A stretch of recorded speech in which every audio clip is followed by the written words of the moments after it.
Hi, everybody. Welcome back to Let's Talk About the Real Shit.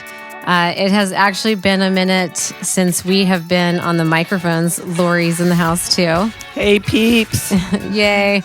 We had to get through the holiday season and traveling and sicknesses and working our fucking asses off. Life got in the way.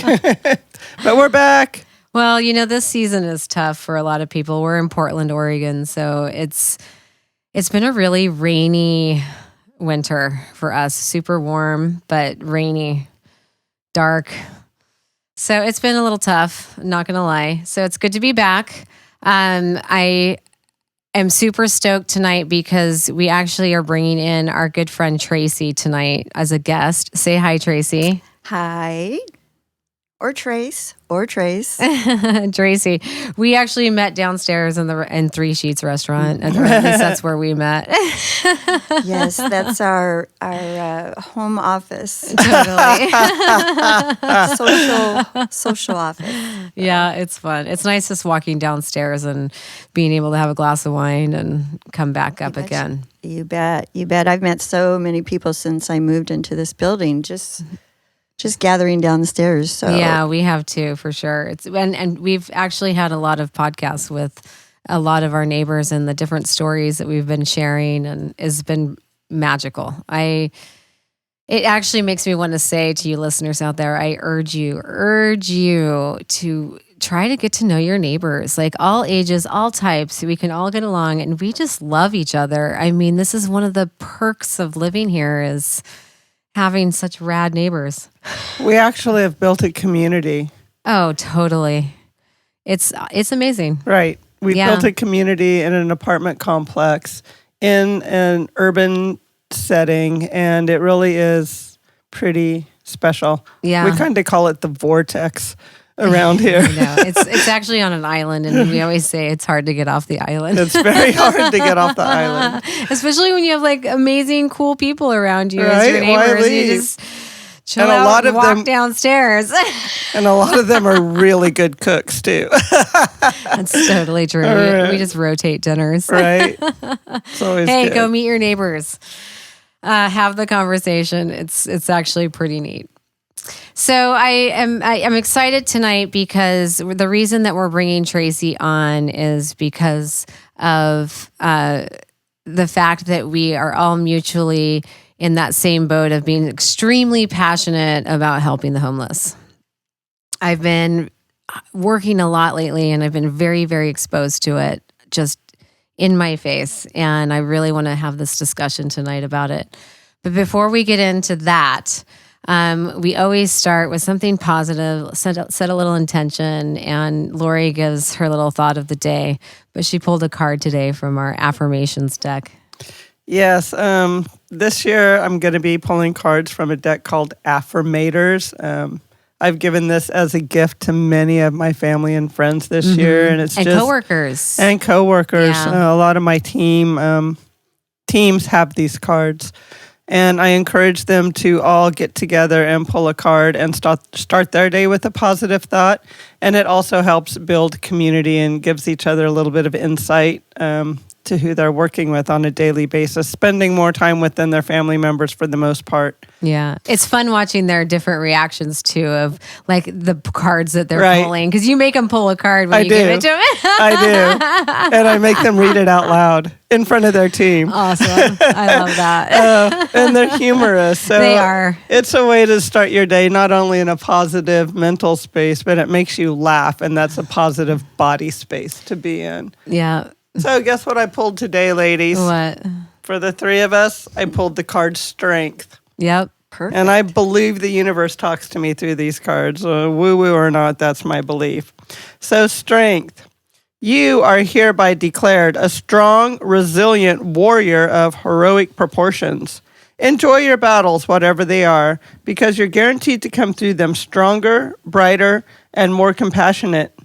And based on what I know about mythology, probably with great hair and a six-pack. So there you go. Strength. I've been living that for sure.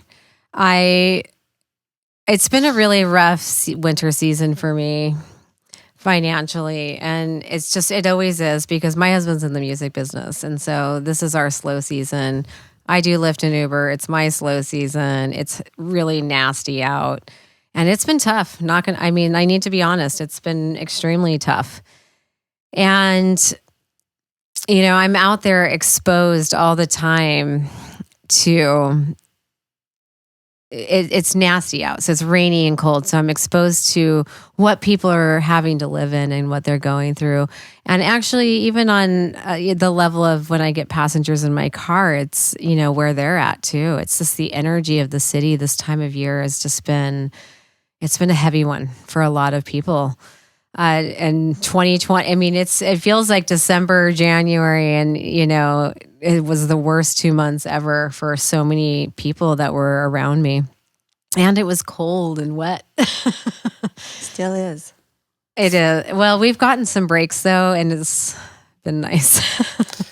Yeah, but the three of us sitting here, I know our personal stories. And as human beings, we have all had our trials and tribulations, and we've all seen our share of the darkness and the sickness. And when I say sickness in my world, it's addictive personalities and the dysfunction that goes with family members. I know Tracy has had her own battle, and I'll let her share that with you personally. But I think strength is a very resilient word for us sitting in the garden right now at this moment, because we've all made it through. We still have our trials and tribulations, but we know what it's like to make it through and be on the other side and be role models for those around us. And I know that's what we're driven to do. And that's part of the reason we've gathered together as friends, neighbors, and women to make a difference and provide that role model for the youth, for those that are coming up, and break some of these cycles in my life, shed light on the darkness, the suicide, and the things that Naomi's been through, and help people through their personal health struggles, which Tracy will share a tad bit of that, whatever she feels comfortable with. Yeah. So strength. Well, it's been, I had actually food poisoning last weekend, and I started my period the same day. I wouldn't wish that on anybody. It was like labor, guys, with no baby. Thank God. Yeah, that's not such a bad thing. But I've been working so hard this week, and I'm just fucking exhausted. It's been insane. But, being at this level, I have to say, has put more fire up my ass. It makes me more passionate about, just working that much harder because I want to make a difference. But I want to definitely bring Tracy into this conversation now. So let's tell a little bit about the audience, a little bit about yourself so that they can imagine who you are. Well, first of all, thank you for having me here. I appreciate it. I know we've talked about doing this before, and hopefully we'll have other topics to discuss as well for our fellow human, whether it be female, male, or other. We're all we've got. So I've always said to have a friend, you've got to be a friend, and that can just cover every genre of relationship you have, right? Business or family or close friends, old friends, new friends. And I know with my experience, I've leaned on a lot of my friends. I'm new to Portland. I just relocated here last September. I'm originally from Phoenix, so I'm a desert rat. So oh my God. I'm lacking the vitamin D that is sucking a little bit of my soul and happiness out. But by being here in this gray weather that we have, but I love the PNW, and I'm learning that every day's a new day. But I did relocate here last September. Like I said, I followed my 22-year-old daughter here. She's adorable. She's Super the strongest woman I know. But she's the baby of my family. I've got older boys in Arizona that I actually had to leave 3 years ago because I was diagnosed with stage 3 colon cancer. And so I relocated to Southern Cal. I did a lot of research on doctors and treatments. And Fighting for your life. Fighting for kind of a big deal. For my life. Indeed, it becomes your number one priority. Yeah, it does. Yeah. And I was well schooled in that my husband of 12 years, and yet I knew him my whole life. We were raised next to each other in a farming community out in Arizona. But anyway, he fought his cancer, which he had colon cancer. He fought it for 4 years, and I was there with him every step of the way. Mayo Clinic in Phoenix. My dad has it right now. Multiple surgeries and diagnoses, and we got it, and then it's back. And so I was diagnosed with his same cancer 3 months before he expired. So I remember coming home after my colonoscopy, and he had said, on the phone, he said, "How'd it go?" And I said, "Bad news, bad news." I just never expected to receive the news from his doctor, actually, and that had been treating him for 4 years, to tell me, holding my hand, "Tracy, I found 9 polyps, and you've got a mass that I know is malignant." And at the time, I was 53. I should have had my colonoscopy at 50. 49 is the new age for you that are out, or edit that. 45 is the new age. Well, don't they say 10 years it runs in the family, right? Which we should all know. And now I'm a huge Well, my dad advocate has it, but they say 10 years before a member of your family had it, is what I've heard, because just from what my dad's going through. So I should have it right now, and I'm going to be 43. You bet. If you've got your family history, which I didn't, and then I found out later that I had multiple aunts that had expired and never even knew it. But I was healthy as a horse. See, we got to be talking about it. You could bounce a dime off of me. I didn't have any signs whatsoever. I was too busy taking care of him and our children. And at the time, I traveled a lot with my job, so there were no signs at all. So it just kind of It just shocked us.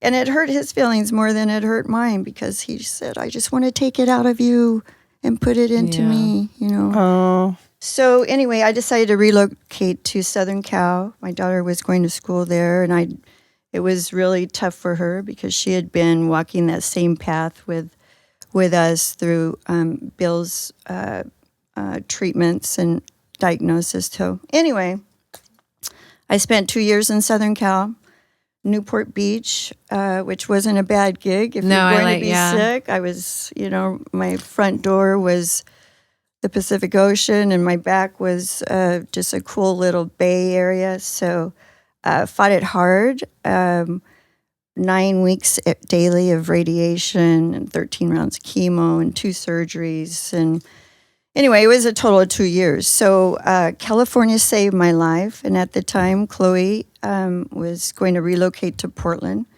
and which I just committed to that for her. I was like, "You go, baby. You're 22, you're 21. Go act like a 21-year-old instead of sitting in hospital rooms. And, go live." So I brought her up here and just fell in love with Portland. I just felt there was a connection, a little healing that I felt as soon as I walked away. I was like, that's the boost in my arm that I need.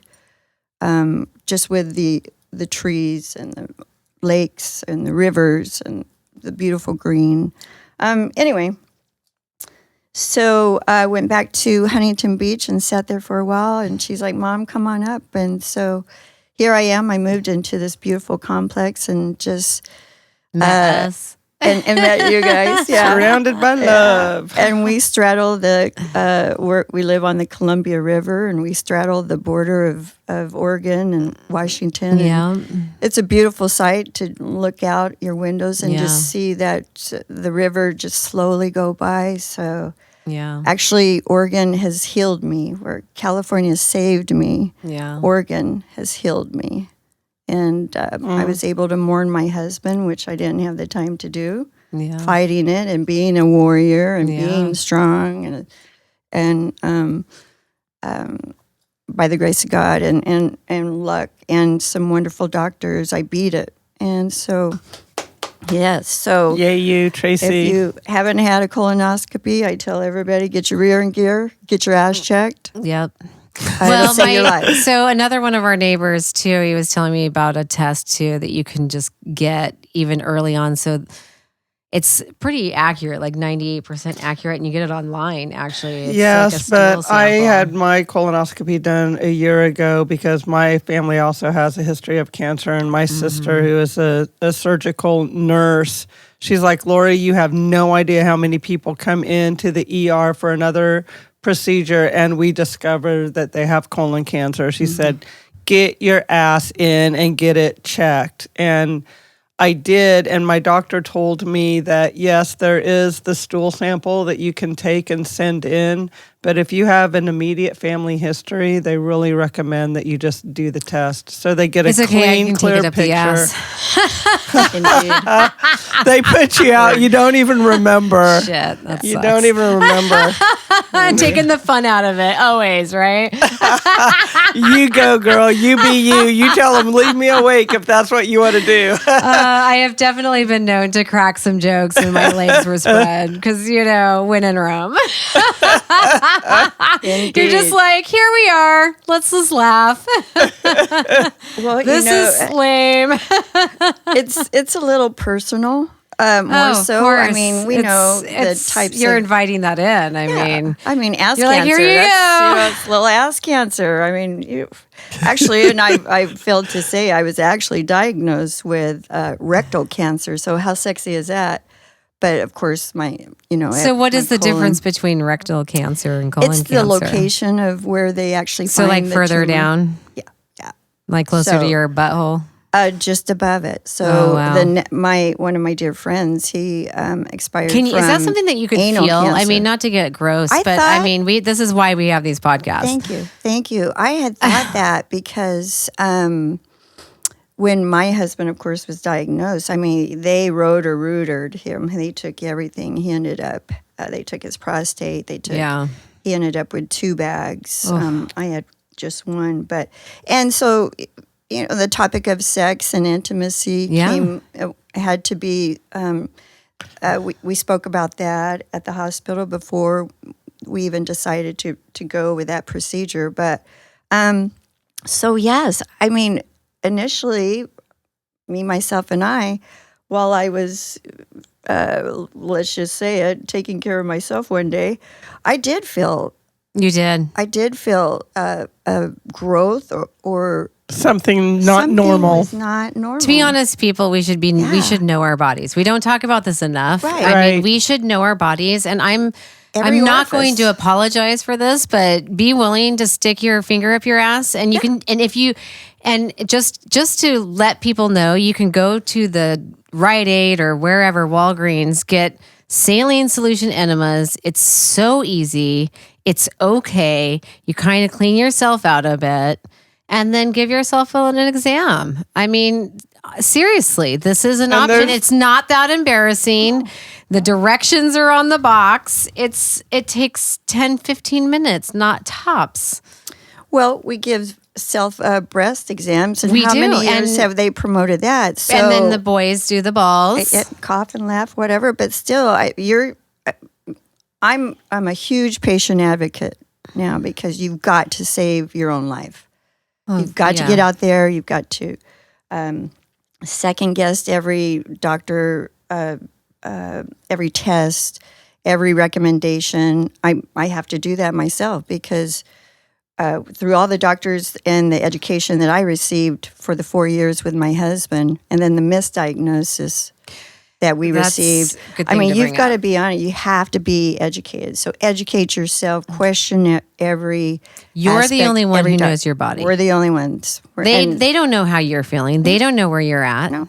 And be intimate with yourself. I mean, every orifice. It's you, yourself, and I in the privacy of your home. Yeah. But again, to have a proper understanding and a proper diagnosis, I've seen the ones where you mail it in, and so I kind of roll my eyes with that.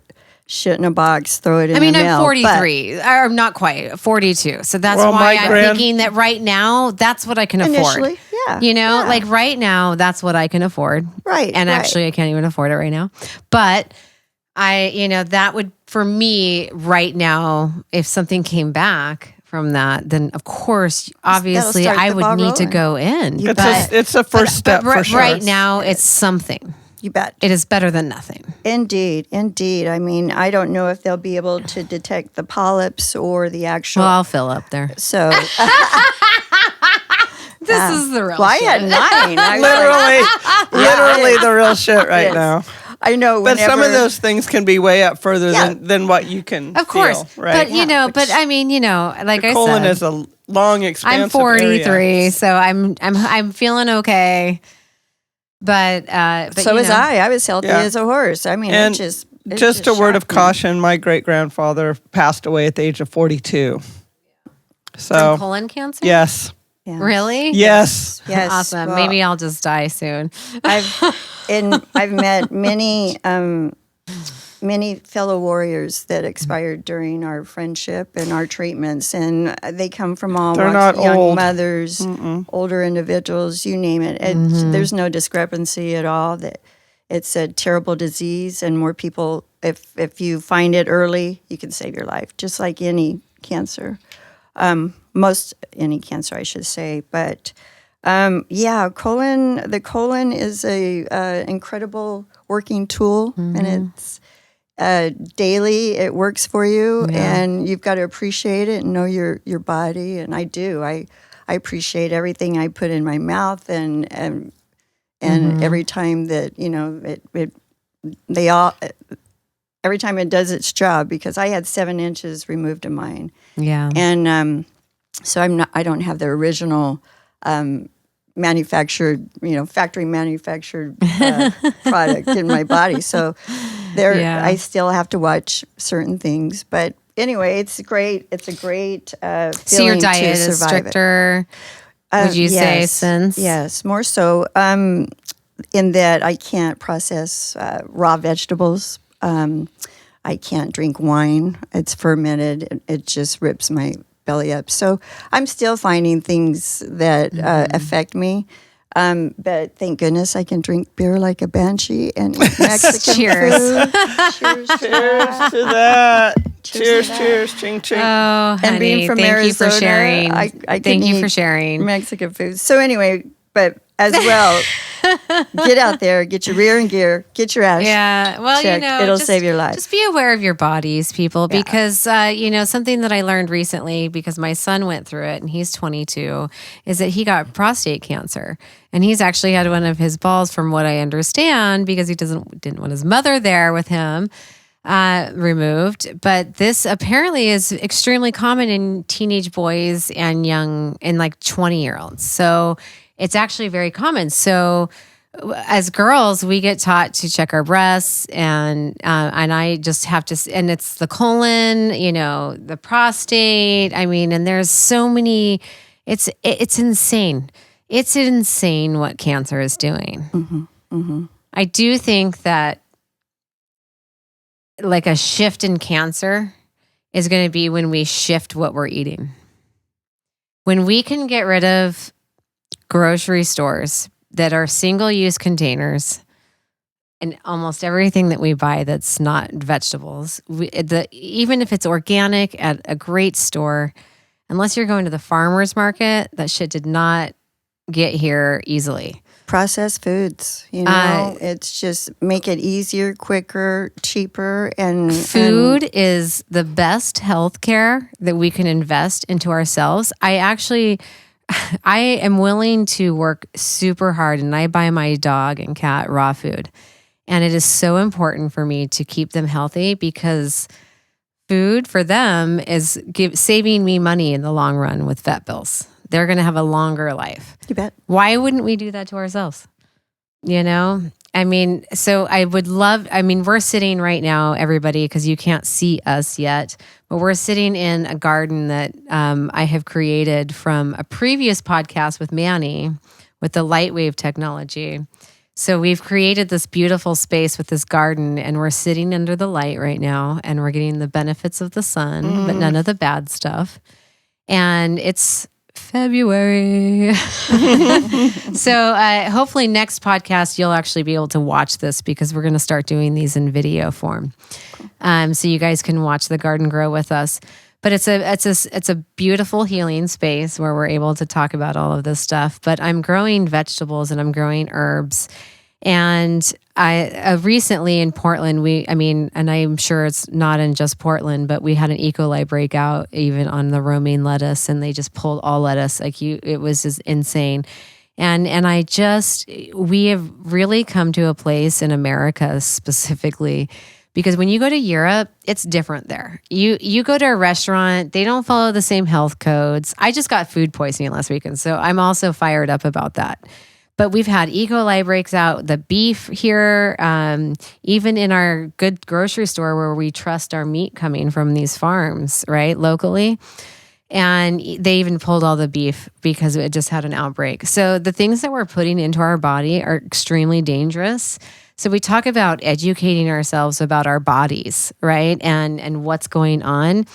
It really starts with waking up to what we're putting into our bodies, because these things are feeding the cancers and the diseases that we have.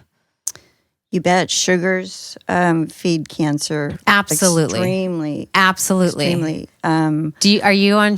Out of curiosity, are you? I'm not a big sugar person. So, what would you say your sugar intake would be after going through what you've gone through? Did it change drastically? It did. A lot of things changed. Just my taste buds actually changed. I've still got neuropathy from chemo.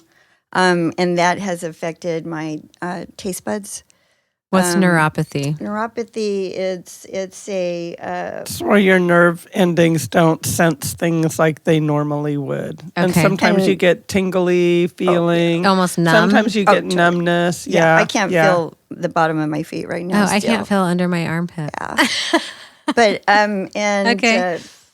Temperature of what you put in your mouth or on your feet, especially, I had 13 rounds of chemo, and I went to, after the first couple treatments, I would just reach into the freezer to grab something, and it was like 1,000 knives just went through my fingers. Or if I got out of bed and patted across on the ceramic tile, 1,000 needles in your feet. Well, chemo is radiation, right? Chemical too. Chemo is of chemical, course it's going to affect radiation, your skin and how you feel.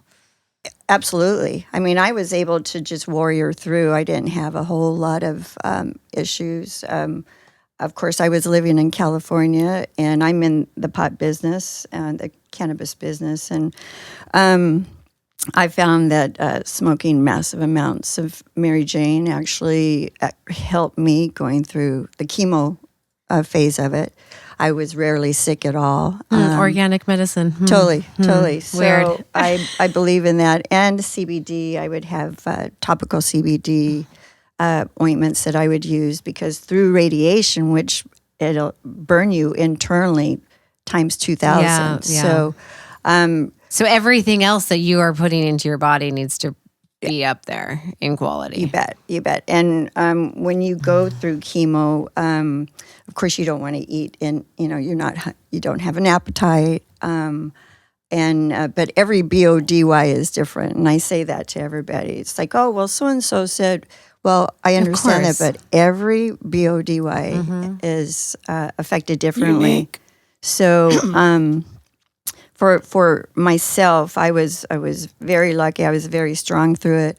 I was, again, well educated because I went through everything that my husband did, and I was able to train accordingly. So when I was in California, I became just I ran on the beach junkie. An advocate for yourself. Yeah, because I knew I was up against some pretty major surgery. Well, you also were educated because of what you had with your husband, the experience with that, and you were armed and ready, and you fought it. That he actually, I don't know if you've ever thought of this, but it just came to me. But he gave you the tools to survive that It was such by going through it himself. So he did help you. He did help save your life. absolutely. Aw. I've talked to many people about that. He's been my angel and my Yeah. and he, the first 3 months he was my biggest cheerleader. Yeah. And then when I lost Aw. him, Yeah, of it course. was Yeah. that I'm really going to fight it Yeah. because Fuck you, cancer. because fuck you, cancer, for sure. But so now that I beat it, and I've been fighting off. I've been missing him tremendously. I'm up here away from all my other family and friends, but I have to be here for my daughter. It's just how I'm feeling. She's self-sufficient. Us mothers are like that. Yeah, but so living here, I have to have a purpose now, and my purpose is to get back and to be a part of the community. I've always that's been why you're here right now is because segue. that's actually what brought us together. yes, helping others. Yeah. When you think you've got it bad, somebody's got it worse. And Always. I think that when you go through something like that, you become one of two kinds of people. You become bitter, angry, fuck you world, fuck everything. Or you're like, wow, this shit hurts. It's painful. It's hard. You have to be strong. It sucks. You're puking. You're shitting. It's horrible. All of these things, you're losing people. And then you use that to just feed that flame to help other people.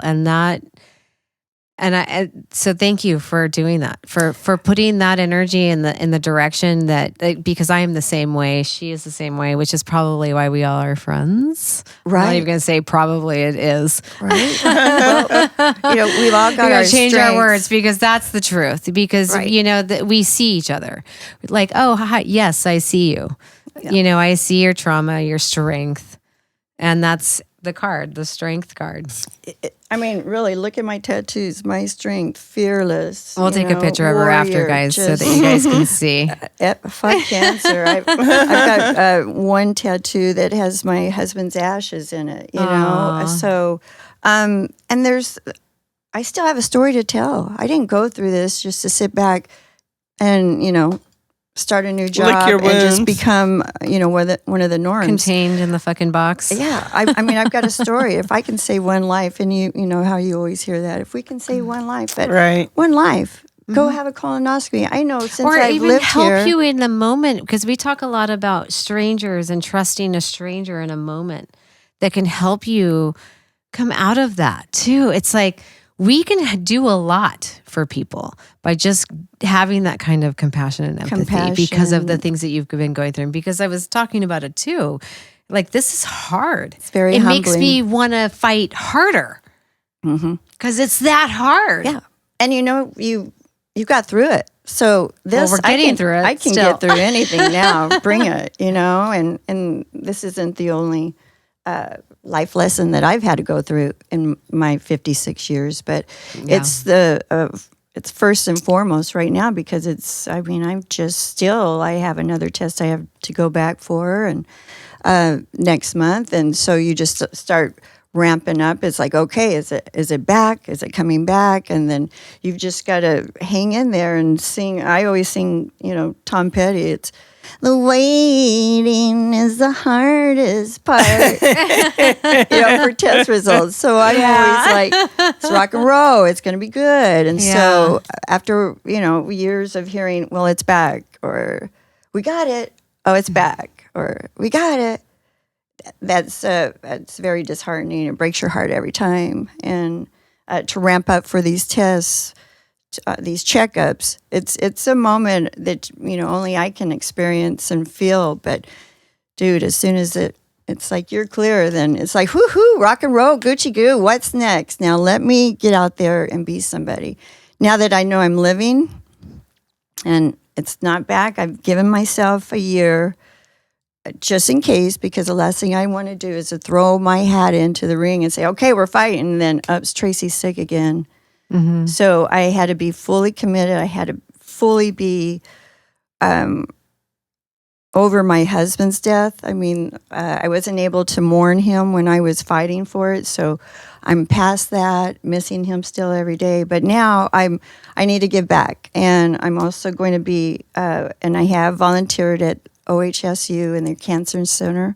You know, I can, as soon as I walk through those doors, where these folks were going through chemo, that smell just came directly to me, where the normal would never understand that or feel it, and to just give that strength to those that don't have hope or they don't know what's around the corner. So many people don't have to have hope. a mentor. They don't got it. They don't. They just, because To have we're a not survivor. connecting anymore. To have A survivor. I wish I would have had one. Well, When we're Bill survivors, we was. fight for other people. Indeed. It's right. I mean, that is just what we fucking do. Indeed, and to give hope or just experience or Or to just hold somebody's tips. hand. Yes, yes. Just to hold somebody's hand and say, I know what you're understand. going through right now.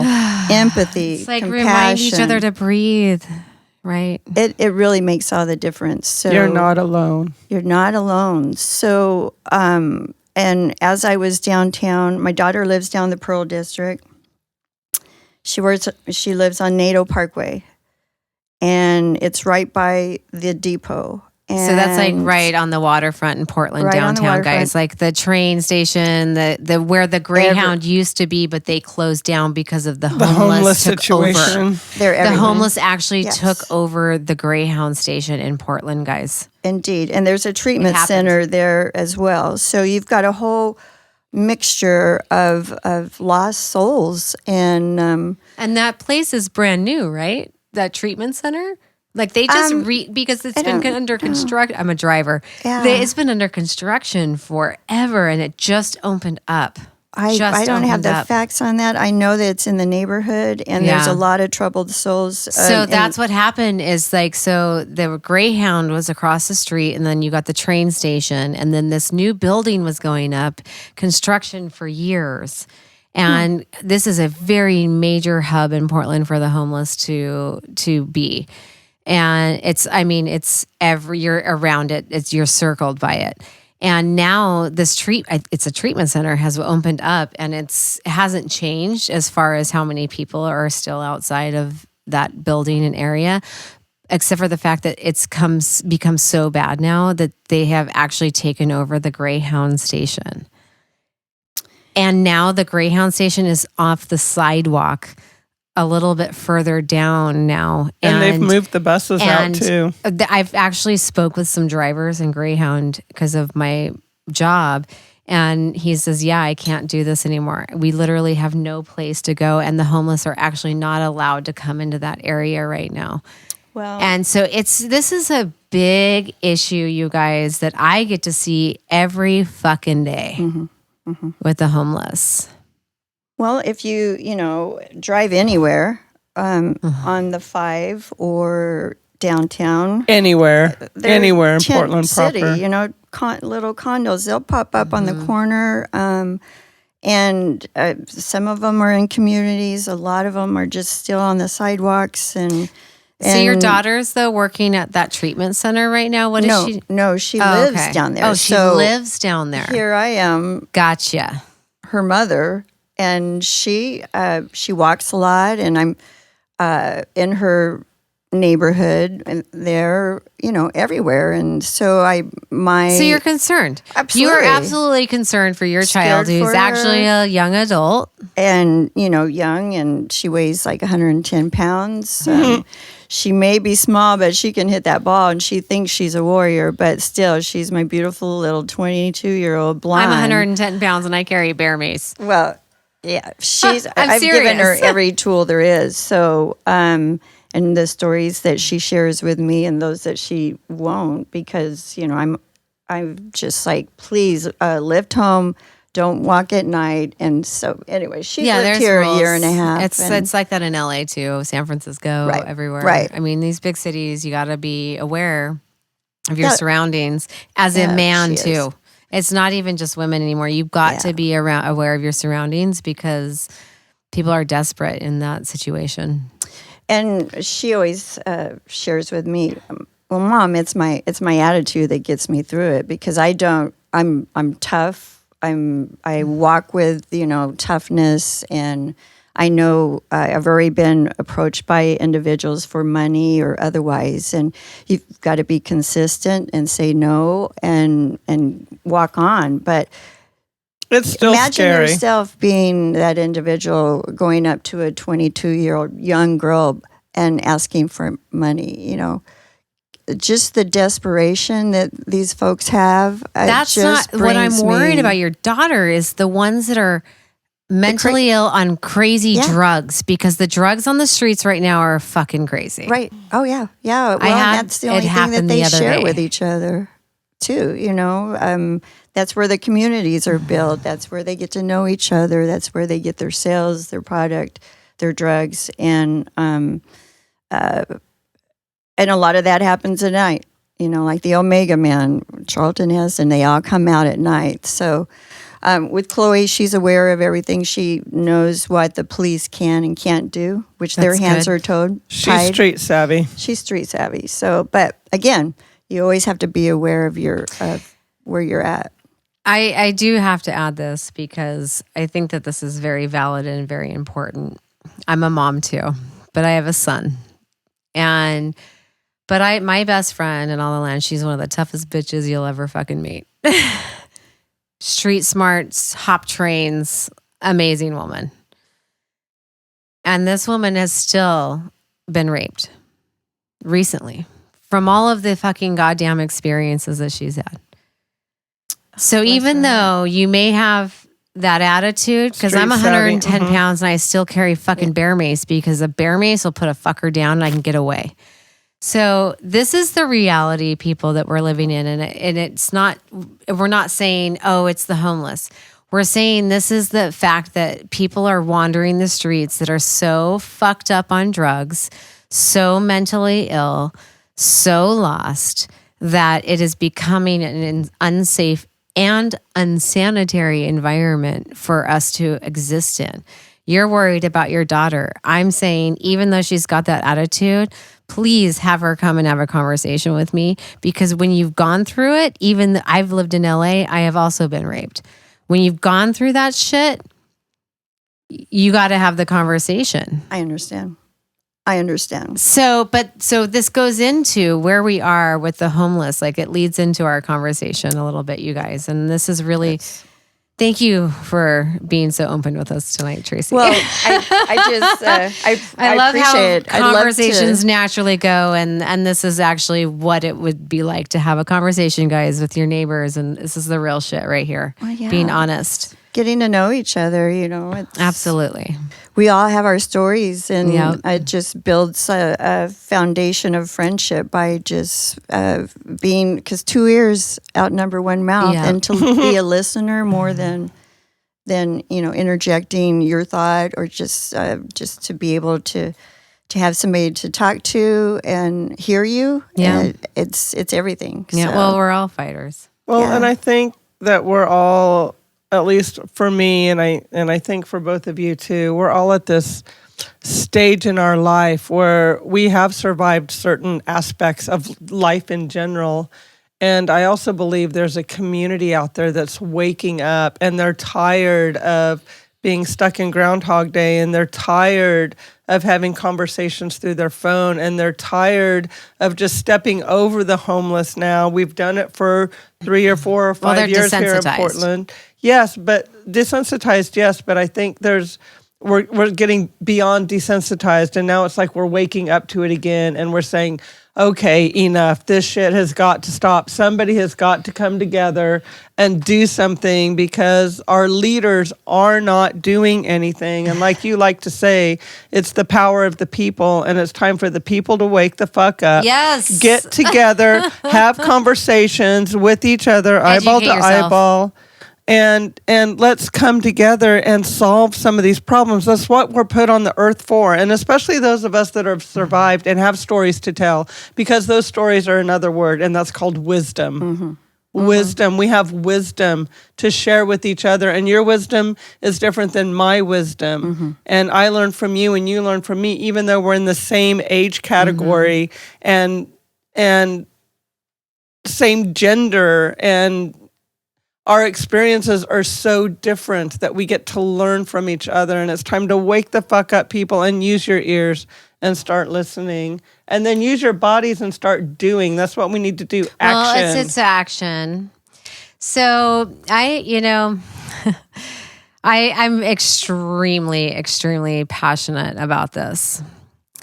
I talk about this a lot in previous podcasts, and being a driver, I have a lot of time to think and process and observe.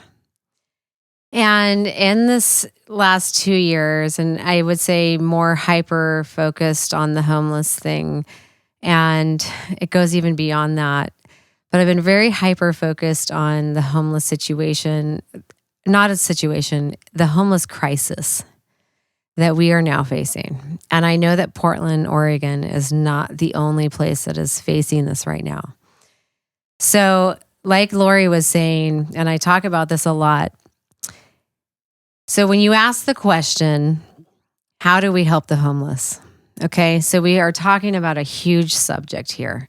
And for a lot of people, that is very overwhelming, like climate change, right? We've got these big ones, right? These big fucking elephant in the room. All right, so you got to take that out of the equation for starters. So the answer is in the question, how do we help the homeless? Well, the answer is we help them. So the answer is in the question. So that's the root. That's where we start, people. Okay. So you ask yourself that. Well, we have to help these people. Well, how do we help these people? How do we take our power back despite who's in office? And this is what I think. And this is what I have processed, and take it or leave it. I'm just going to give you the information. I feel like what has to happen to help these people is I need to find other people who are just as passionate about helping these people as I am, but not just passionate, but like has the fire under their asses to actually hand out a few extra pearls that you may have to give. So right now we are actually gathering members of Portland community, and they're people of all walks of life. And they are right there with us on fighting this and bringing awareness to what is going on. So my plan is to bring these people together of all walks of life and to start hashing out our homeless crisis here in Portland. It's got to start with, you've got to answer every question that you would have. So you have to educate yourself on what the laws are, what is allowed, as far as, timing, where they can camp, et cetera, et cetera. We have to go into the shelters. We have to find out what the condition of the shelters are. We have to contact every single organization that has anything to do with helping people. We're talking about even, it goes into domestic violence survivors, the women's shelters. It goes into every kind of shelter that's out there. And I'm not talking about just homeless shelters. I'm talking about shelters. Because when you talk about helping the homeless, we also have to extend that a little bigger, you guys, and this is going to be okay.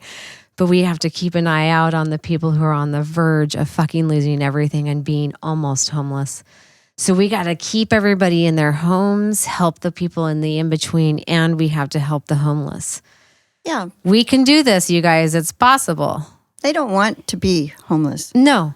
You ask any of, they don't want to be there. No. It's a series of events where they It's one thing maybe that tips that to that side, and there you are.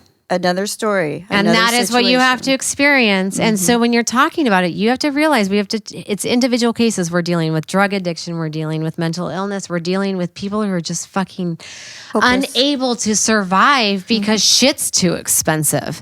And not everybody gets an opportunity to have a great job. No.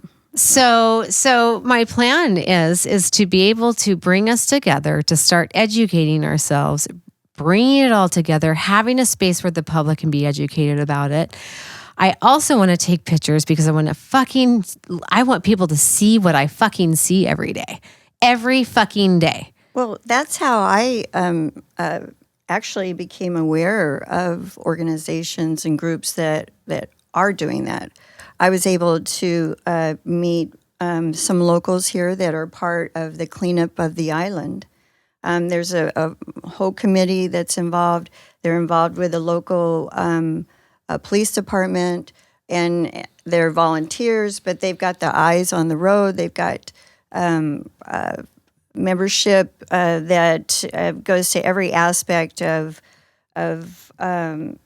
their degrees or their education or their financial means or their professional organizations. And they've all come together. And I had the opportunity to meet with some, and as here on the island that we live on. Yeah, when I first moved here. So what is the whole point of that, though? Is that to prevent homeless from coming to be Part on the of it, island?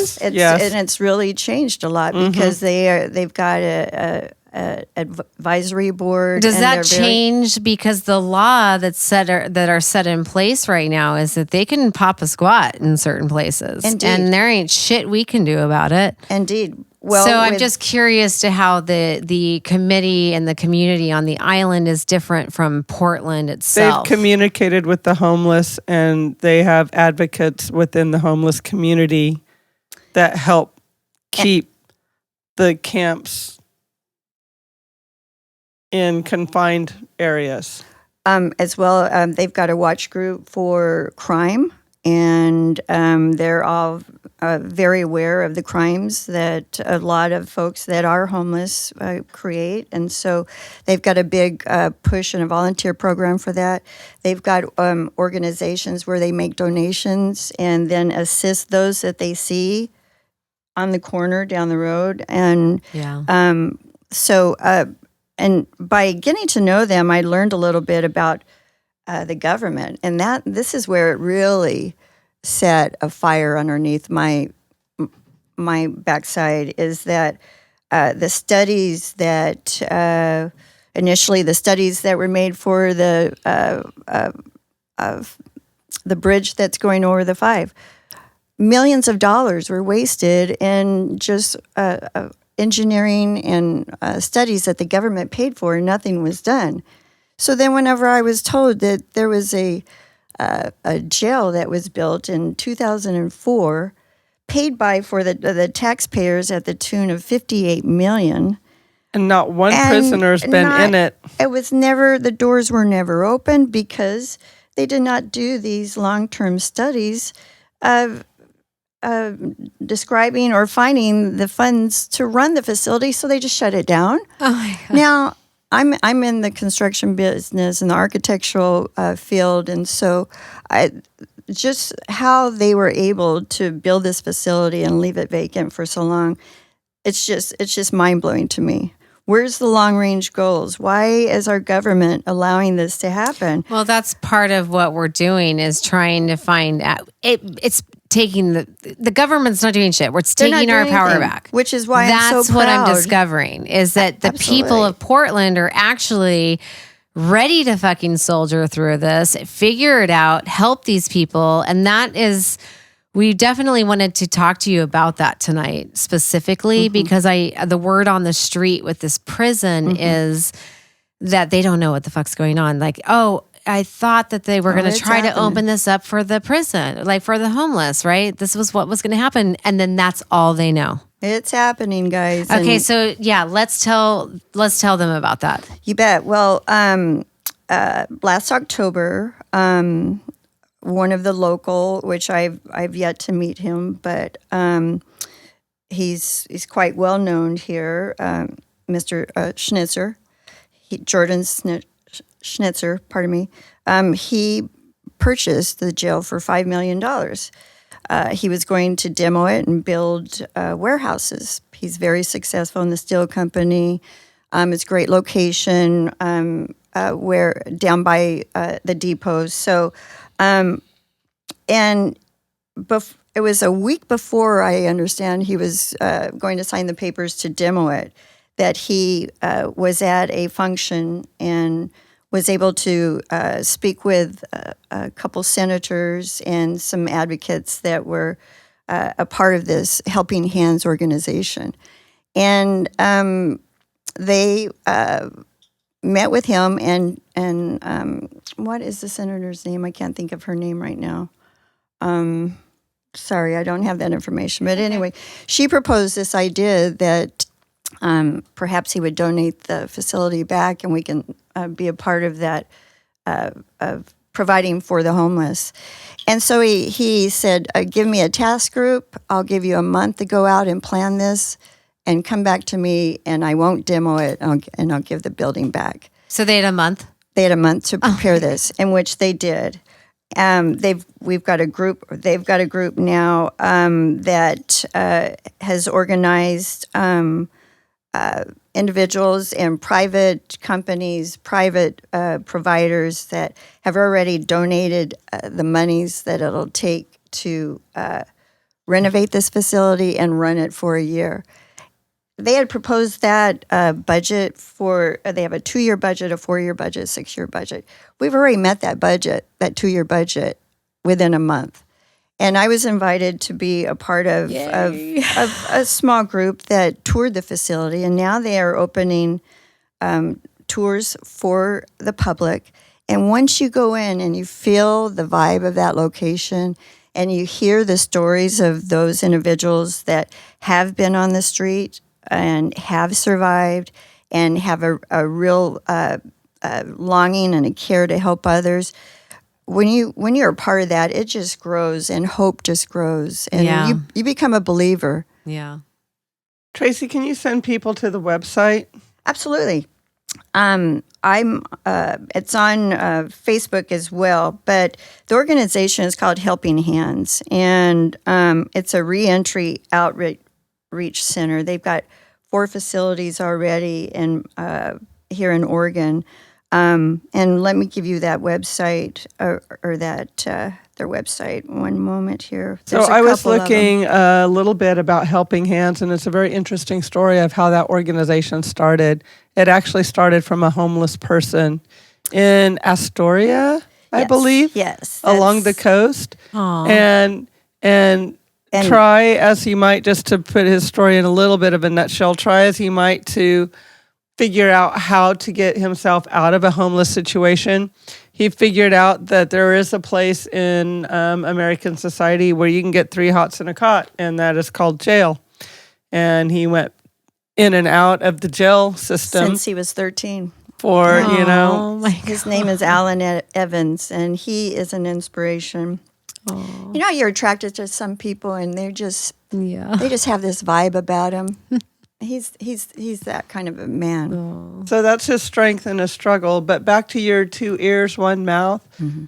The story that I read was there was one police officer in his whole journey that actually asked him some questions and then listened to what he had to say. And he has started this organization to help other homeless people bring themselves up and try to find the help that they need to change their life situation. And it's working. It's working. You guys, we have to help them build confidence. They're an asset to the community. Let's rise them up. I mean, they're people. This is not okay. No. It could be any of us at any time. I mean, one bad episode financially, if you lose your job, can you imagine families that are on the streets? I honestly don't know how families working 2 minimum wage jobs and have children at childcare age in diapers that eat a lot of food. How do they do it? Right. That's the thing, is that they're not. I mean, we're stealing from Peter to pay Paul, and then trying to credit card debt, and then having to. I mean, it's your pride, and for a lot of folks too, and that's where I love Alan, because he's and again, his name is Alan Evans. He's the CEO. He's got a great group of directors. Raven Russell is his right hand. Whoa, man, she's strong. She's got great organization skills. And so this and group built a great entirely group. has completely funded the beginning stages of this. So how many beds is it going to provide? Initially, the facility initially was designed to hold 540 beds. It's a 155,000 square foot facility. It's got a beautiful kitchen already set up. It's got medical facilities on boards. It's got X-ray. It's a prison. It's built for a prison, a small community inside of a building. It is. But they took the bars out. Well, we're going to screen the bars. I mean, that's a part of the design phase. Okay. But you bet. I mean, we're putting a little lipstick on this pig baby. Good. She's going to look good. Because We're taking the razor I'm just down. going to ask it because Absolutely, yeah, and in fact, they never want it to be called Wapato Jail. No, we of can't even course say not. those words in their prisons. So what's the new name? So, Sage it. because of the location of where the facility is, which is out on near Bybee Lakes, it's called the Bybee Lakes Hope Center, BLHC.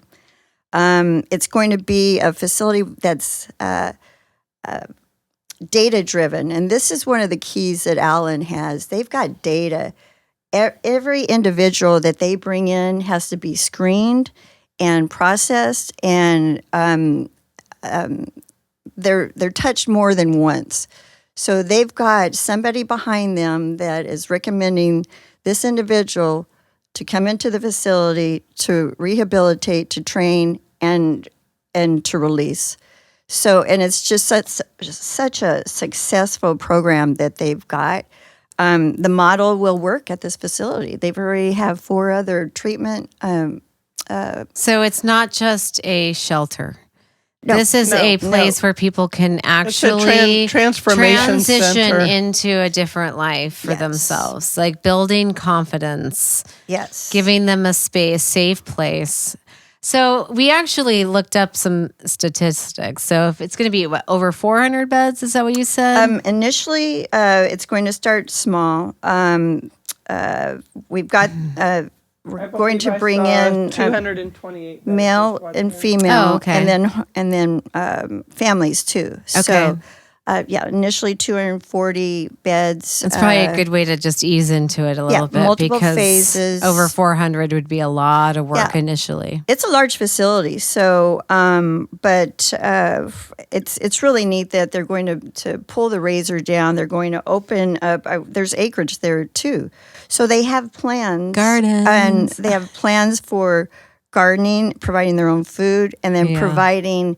We're going to get this light in there so they can do it year round. You bet. But providing step down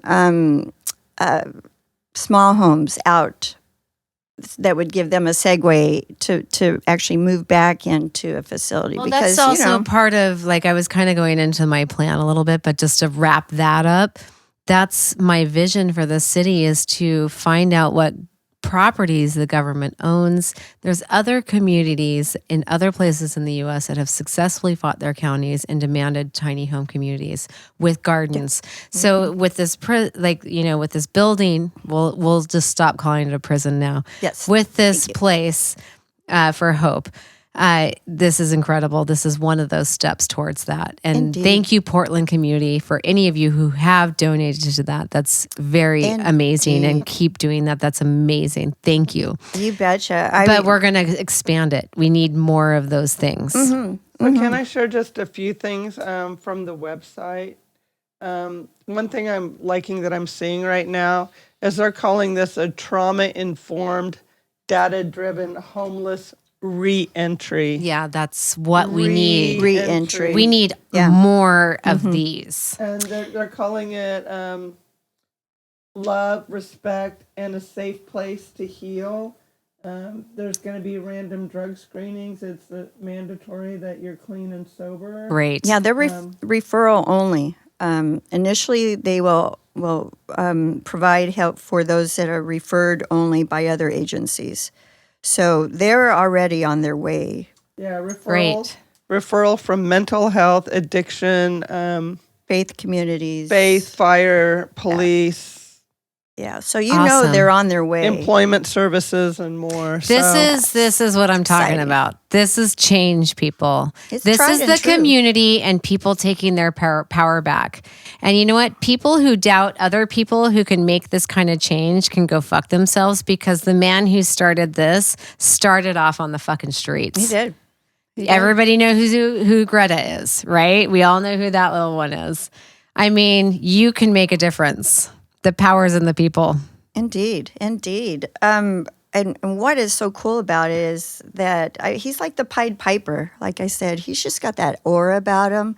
And you can come from any walk of life and go right up to him, and he would embrace you I'm a and hugger. tell you, hey, I've been there. I know what it's like. I know what, as a small child, being not having a home from the age of 13, being abused emotionally, sexually, physically, and Drugs, going to jail for addiction. for the 3 meals in a cot. It's just that's the type of people that this is attracting to. When at their open house, there were even individuals there that were homeless that showed up and said and asked, "What can we do?" And that right there is a huge testament. It's not those individuals coming in with just checkbooks and they're glad handing and want see and be seen initially. They're in there wanting to give back as a homeless individual. What can I do? How can I help? And it's very inspiring. It's very inspiring, and you become a believer as soon as you walk away.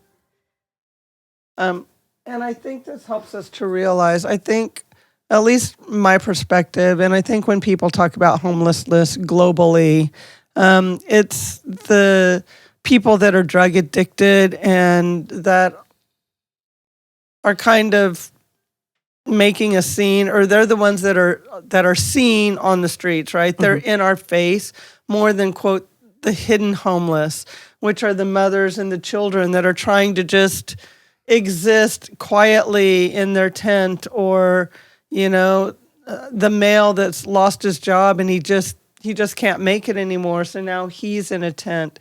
It's these people, and they're scared. Can you scared, imagine? and it's these people that this entity is really focusing on first. I mean, we need to help those with mental health issues, definitely too, but at least this is attempting to start with one population that's asking for the help. They're actually seeking It's the ripple help. effect. Yes. It's the ripple effect. We have a big thing like this happening. This is a big thing for Portland. Well, and This the is big. organizations that are involved, and now we'll start screening, those that they're helping and referring them to other locations and seeing success. I mean, it's not a business where we want, repeat customers. We want to just filter them in and out and give them hope, give them even an education or a skill that they can building use their to confidence, rebuild their lives. And Go ahead. And another thing that I was told that they may provide, there are some people that are addicted to where they've got to maintain their drug of choice. And what this facility is proposing is a safe place to come and wean yourself off. There are so many needles and bad drugs out there that are killing people, or they're giving them diseases, or and they're dying just from passing the drug of choice around, and it's unsafe.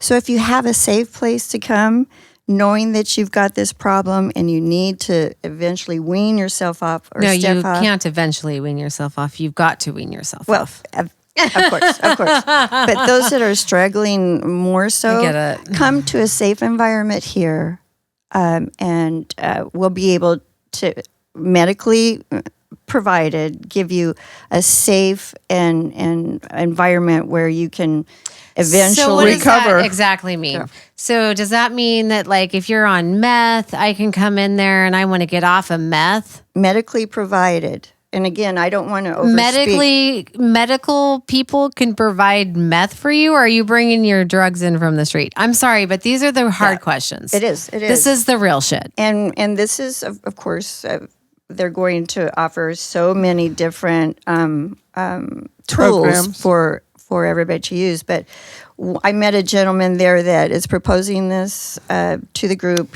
There is a organization, Seattle. It's called Safe Use. And again, it's a facility where if they are using, insert drug of choice, that they're not passing around needles. They will that they provide. can come and use the needle there, and then a needle it's goes more into a needle-based. sharp. So if you're shooting up, Yes, exactly. crack or heroin, yeah, or Which, whatever else is out on the streets now that I don't know about. If you're going to do it safely, but then you'll just follow that process. So something that's happened in Portland though with that, and it's happening in Seattle as well, is it's kind of backfiring on them because they've provided a safe place for them to do this.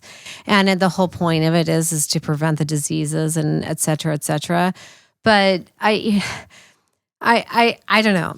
I've been exposed to the drug world. I have friends on it right now. And I have an opinion about it. And it actually makes things turn in my stomach right now. And I'm going to be the one to say it. In the population right now of the homeless situation as is happening right now, what I would really like to see is that I would like the money to be spent on actually helping people who want to get help.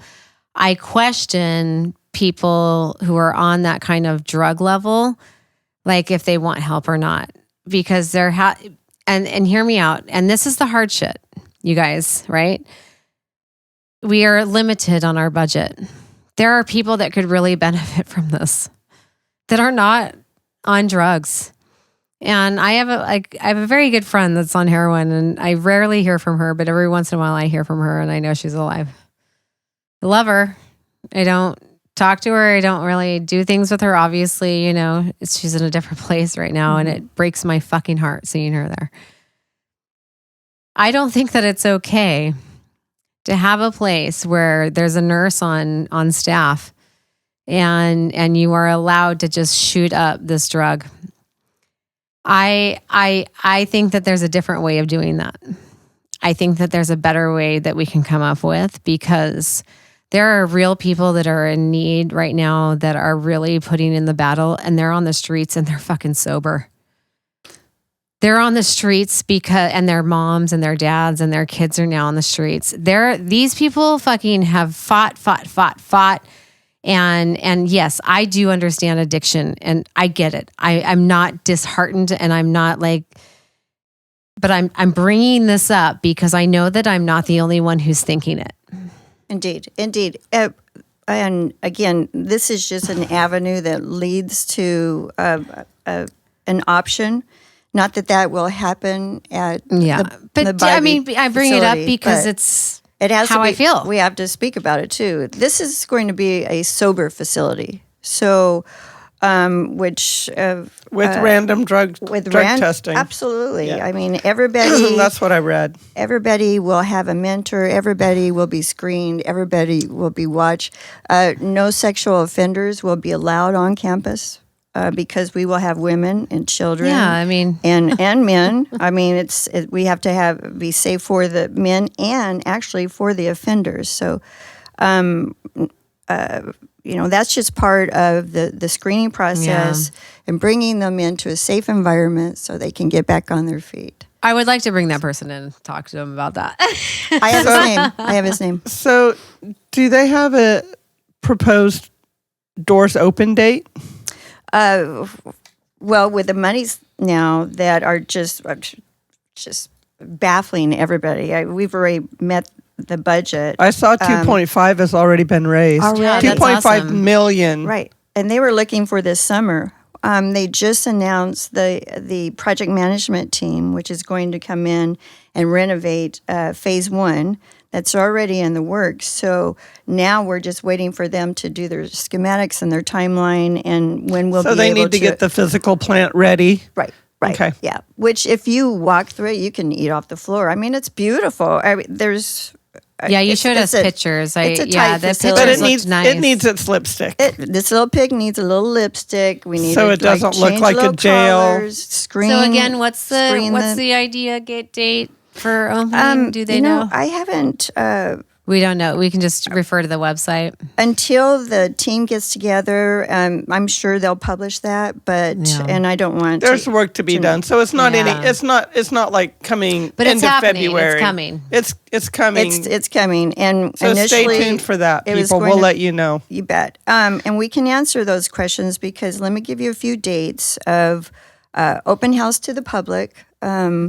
That are again, it's just very exciting to be there. They're going to have in the upcoming future. They're going to have volunteer dates that different individuals can come and help volunteer I've already at asked. the facility. I've had people ask me about that already.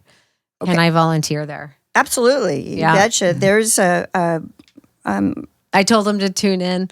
Yeah, what they can do now, and I'm sorry, I'm just like stumbling here, but the next open house that, and I would love for you, I would we'll be take there. I'm you. there. Oh, I'm really? there We'll with be you, there. Tracy. Yeah, Are you it'll kidding? be February 29th. Great. At 11 o'clock, 11 to 2, at the Bybee Lakes Hope Center in Portland. They have an open house. They'll have speakers there.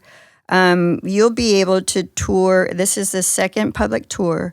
Initially, on our first tour, they had to scramble and make it twofold, where they had a morning introduction, and then because of the waves of people, they had an afternoon introduction too. But you'll be able to meet the team, and it's Q&A. Great. You'll tour the facility and actually just see how these folks are going to live and the inspiration behind all of those speakers there. Well, show up, people. So, This is how we yep, can that's start to it. take action. Show up. Just show up. So my second question is, and this is long range, for those families that successfully complete, or the individuals or families that successfully complete re-entry, is there ongoing support for those families? Can they come back and continue to touch base with their mentors and continue to get the support they need so they remain successful once they're back out into society? Yeah, that's good. I am most sure of that only because of the success of the 4 other facilities that Alan has. But again, if you go to their website, you'll be able to walk hand in hand with the success stories there. I am most sure they have a continued education Support system. a CE to continue. You'll have mentors, and you'll have advisors and counselors, and it can't stop right there. We can't invest in people for them to go out and become lost again. So the website that would give that information, let me give this to you really quick. One moment again. And it's called the Bybee, Bybee Lakes Hope Center. And the website where you can donate or contact, Alan would be happy to And the speak with you. events. Any of the events, I'll spell it, I'll say it and then I'll spell it, BLHC at helpinghandsreentry.org. So let me spell it for you. Capital B, capital L, capital H, capital C at Helping Hands Reentry, HelpingHandsReentry.org. Awesome. Their phone number is 503-298-9104. Everybody, they always answer the phone. There's always somebody there for you. They're looking to just give self-improvement and provide self-building classes. And again, it's a clean and sober facility and approach to helping those with clear and sobering problems that we've got to be aware of. Now, what they'll be able to provide in the future, that'll be a part of their organization and the group. But at this facility, this is what they're going to be practicing and using, and they'll be successful too. And I think it'll be a model. They're putting the effort. Absolutely. I think Putting it's going to action. be a great model for country throughout the nation. I mean, LA has a terrible problem. I lived in Huntington Beach. We were cleaning the beaches and finding It's everywhere. needles. It's everywhere. It's a crisis. We're having everywhere. a crisis. It's a West Coast. It's a East everywhere. Coast. It's everywhere. It's everywhere. Bloomington, Indiana has homeless populations. You know, it's not the warm environments. It's not the cold environments. Right. It's everywhere. Well, Tracy, I want to say thank you for being your lovely, beautiful self Yeah, that and you sharing are, your story. and being my neighbor and friend and sharing your story. And I also want to thank you for getting your ass up and off the island and going to this event and sharing that information with us and our listeners. So, well, I thank appreciate you. it. It's my pleasure. It's a pleasure that keeps coming. A quick tidbit. Walking through that open house, I just extended my hand and wanted to meet everybody out of it. Yeah. I haven't worked in 3 years. I've worked for 34 years my whole life, but since I've been sick, I haven't It's okay. worked. You deserve a break. I had my break, but I was able to. I had 3 interviews with local architectural firms and big general contractors. I had an interview last week. They offered me a position, and I start work Tracy's Monday. back in action. Back in the corporate She's world. back in the game. Yeah. she's So- licking the butt part, and people. taking names. New sheriff. Watch out. Looking good. There's a new sheriff in town, and her name You guys, is Tracy. I love it. I could go on Love and you guys. on and on about all of the things about this specific subject on homelessness, and we will, but not tonight. We're going to wrap this one up tonight. Thank you. Like she said, we do appreciate you.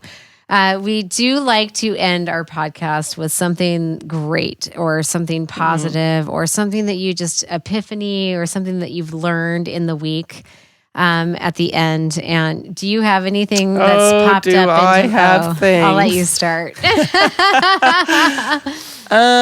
This week for me has been a real week of personal growth and introspection. And through my meditation, I have really been working on letting shit go. And we talked earlier about the stuff that you put into your body to help nourish it and keep it healthy. But something that I want people to think about is getting the rotten shit out. And I don't just mean shitting in the toilet. It's been happening a lot in this house all week. I have had these knots in my neck and in my right jaw and my right eye. I've talked about it a little bit for the last 2 years since I went through a really traumatic breakup that just shriveled me as a person. And I've really worked on opening my heart and my life and rediscovering myself again. But I still have just had this like nagging body aches and I've tried to meditate them away. I've tried to yoga them away. And something this week during my meditation said, get your ass up and run. You have got to start breathing again. You've got to breathe. You've got to get your heart moving. You've got to let these toxins, these emotions that you have held in your body's muscle mass out. And the only way to really do that is to move your body and let it go. Mm-hmm. That and also verbalizing it. I had a meditation where now I know why the monks chant.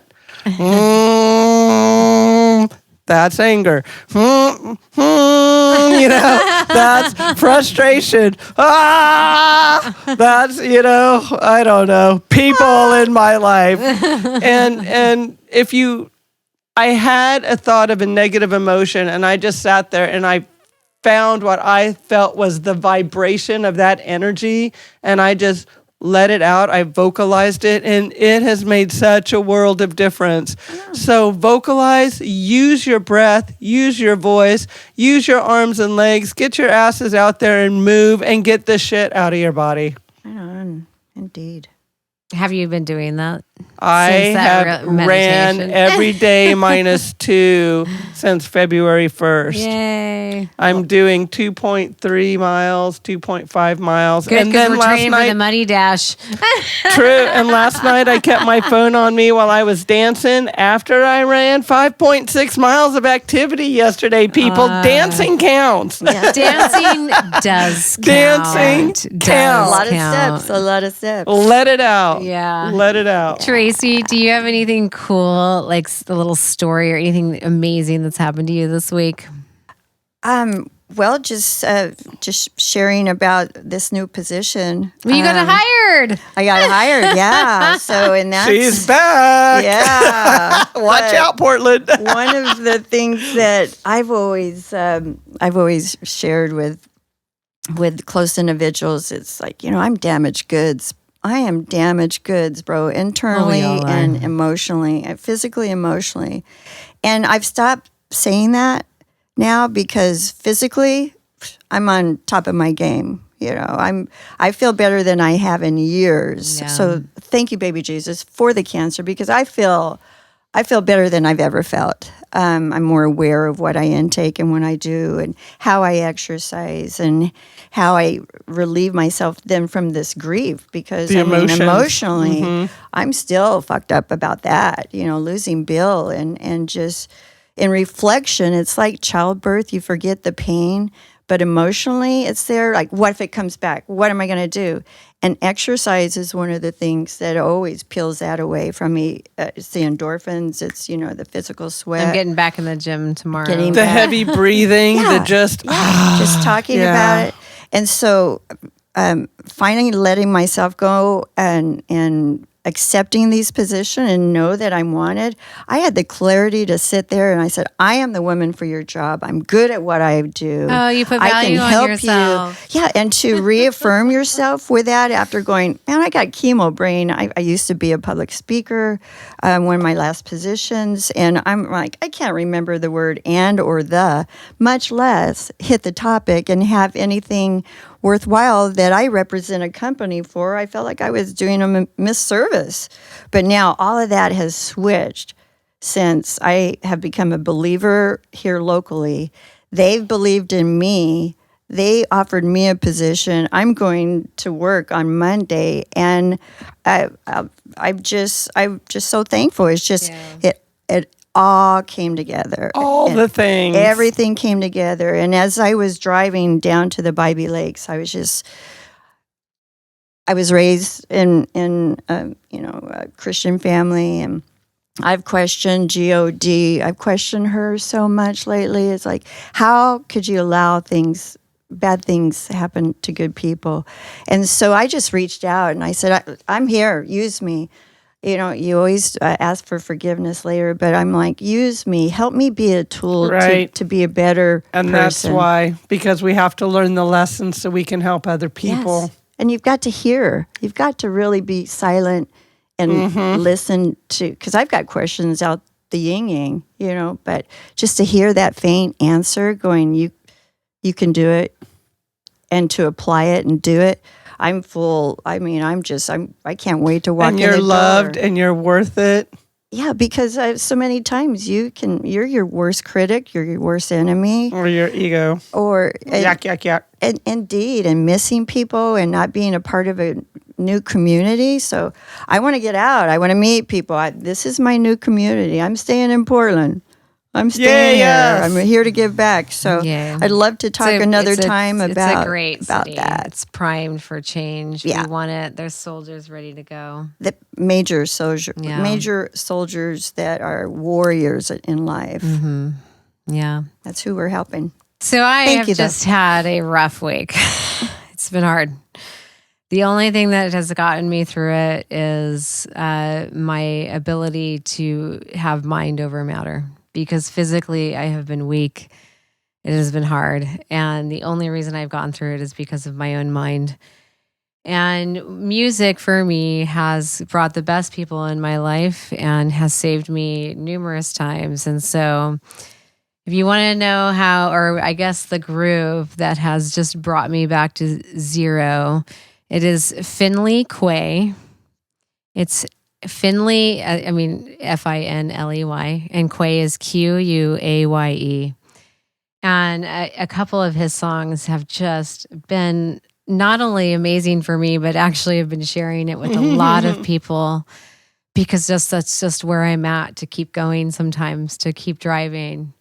So Even After All is one of the songs, and it's great when we're together. So take the time to check out Finley Quay, groove out to it. You'll get it when you hear it.